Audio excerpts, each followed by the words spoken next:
Good morning, Instagram. I am coming on here live today because today is the first day of our 5-day challenge, our Thrive Through Menopause 5-day Pilates challenge. So I thought I would come on here live today because, and hello, welcome anybody that's here. I thought I'd come on here live to talk to you about the core connection, because day one of our challenge today is all about core connection. Now, that doesn't mean that we're going to be spending the session today just doing loads and loads of ab work. It's not about crunches, it's about feeling that strength from the centre, feeling it from pelvic floor, and making sure that we're working the whole of the core, not just one layer or two layers. So first of all, let's just quickly run through what the core is, because I think this is going to be useful for anyone that's actually doing the challenge. Your core is the sort of muscle, people sometimes refer to it as the core canister, which I think is a really useful image. It's the muscles that go around your centre. So it's all of the ones that come around, like your obliques, it's your spinal extensors, it's your rectus abdominis, the kind of six-pack flexion muscles, but it's also a little bit deeper than that. It's your transverse, your lower belly down here. And also, perhaps most importantly, I think, it's the top and the bottom of the canister. So you imagine all of those muscles around the outside, but then you've got to have the top and the bottom. The top is your diaphragm, the bottom is your pelvic floor. So if you think of how those two work together, your breath and your pelvic floor are very much dependent on each other. As the pelvic floor, as the diaphragm raises and lowers, so does the pelvic floor. So we work in Pilates very carefully with breath. And the breath cycle can be confusing for people, and very often I would say, forget the breath cycle and focus on the choreography, think about the body, get into their kind of mind-body connection. But when you want to get really into core work, you need the breath. It's really important, and it really makes the difference between a full connection and a partial connection. And we want to make sure that if we're doing core work, we're working really efficiently, which is why part of this challenge is around squeezing these sessions into about 20 minutes, because Pilates is really efficient. You can get a lot done in 20 minutes because of the amount of detail. Everything is very efficient, everything is very well structured and very well thought out, so that you get a lot of bang for your buck in that 20 minutes. So I'm going to just run through with you the breath cycle that I like to use to connect the pelvic floor and the core. And then I'm going to tell you how you can use that and why that's important for day-to-day life. So we're going to start lying down, or we're going to do this lying down actually. We're not going to be here for very long, but you can watch this back on replay, and I'd like you just to find your neutral position. So you're on your tailbone, your shoulders are relaxed, you've got a little bit of an arch, bigger on some, smaller on some, in your lower back here. Your rib cage should be on the floor, and let's get these shoulders to really relax.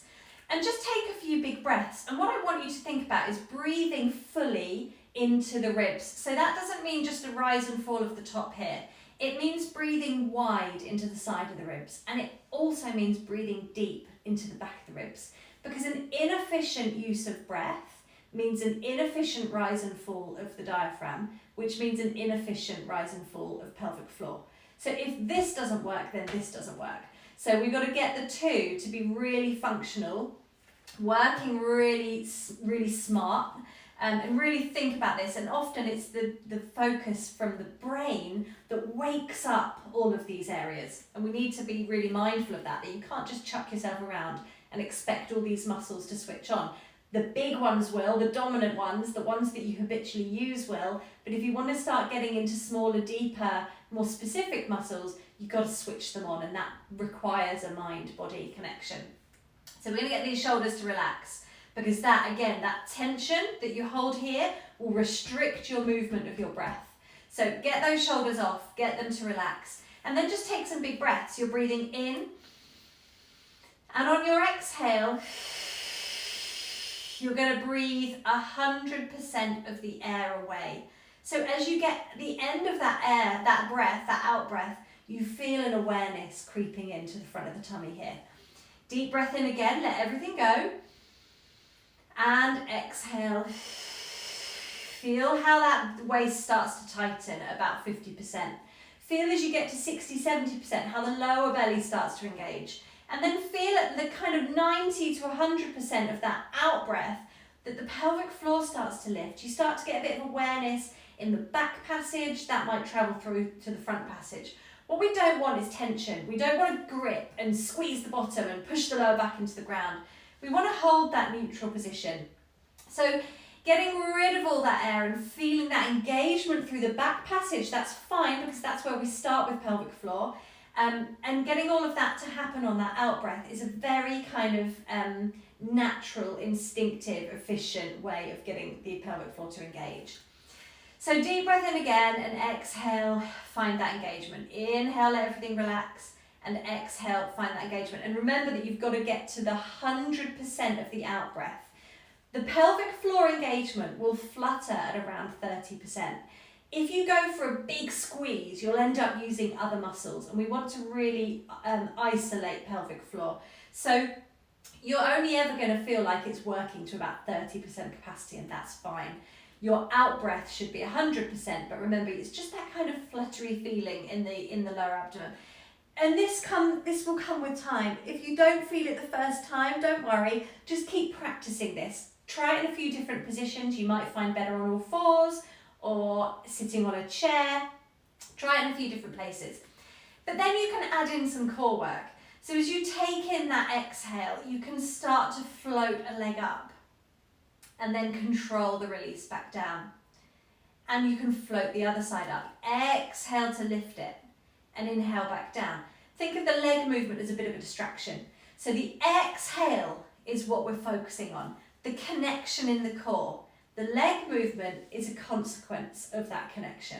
So it's an exhale, float up, inhale, control back down. Let's do one more on each side. Just really keeping that pelvis nice and stable, taking those big deep breaths into the ribs, into the lungs.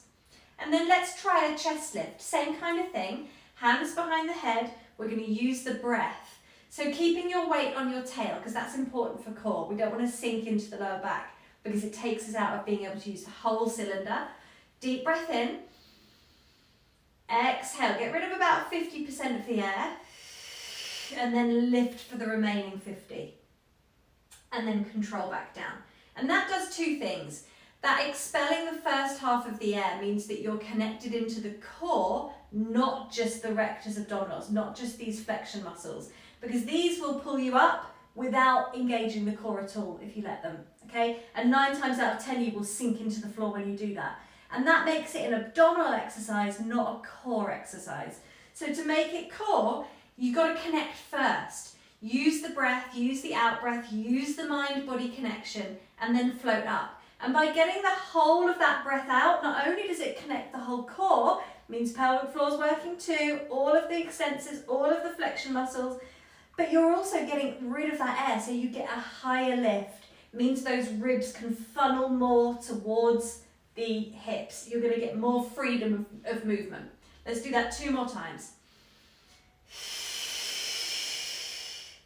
And inhale back down. Now don't give up, don't let go, don't think of that as the end. Go straight back, exhale and lift. Armpits draw down to the waist. Keep those elbows wide but not too far back, peripheral vision. Armpits funnel down, that's going to help you to get this lift. And then control back down and relax there. So if you can try that again in your own time, try it doing other exercise, try it when you're doing your squats. Think about the lift through pelvic floor, the engagement of the core. Think about when you're planking, when you're running, when you're doing the dog walk. You can definitely start to use the breath to get these engagements as you're doing other exercises as well. Now, the core is important for lots of reasons. It's really valuable for your balance, obviously. But the thing with the core is that it switches the muscle function. So whereas, like I said earlier, sometimes we get into habitual patterns and we get certain muscles that get really, really tight and other muscles that get really, really lazy. And when you switch on and you work from your center and you work from your core, you create a little bit more balance in the muscles. You give other muscles an opportunity to work a little bit harder. So you create not only a balance in terms of actual physical balance, but the muscles start to even out in terms of how effectively they're working. So you get a little bit less tightness in the body. You're less likely to experience things like lower back pain because you've got full support rather than just using the back extensors or being really tight in the pelvic floor. You're less likely to get shoulder pain because you're less likely to have this kind of scrunch up. I always think of this as like the coat hanger, like that's holding you up instead of that. So you're less likely to get that kind of neck and shoulder pain. Your posture will be better because you are more lifted, you're more switched on in a sort of cylinder effect. You've got this kind of drawstring effect here. So your posture is going to lift because these muscles are no longer having to do so much. So you can get much more freedom and opening through the body, which makes things like working at a desk all day much easier, much less likely to get aches and pains. It means if you're doing a 12-hour shift in a hospital, you're less likely to feel it in your lower back because you've got a better sense of support. So lots of reasons why we need to be working core. Really valuable for muscle efficiency of movement in the body.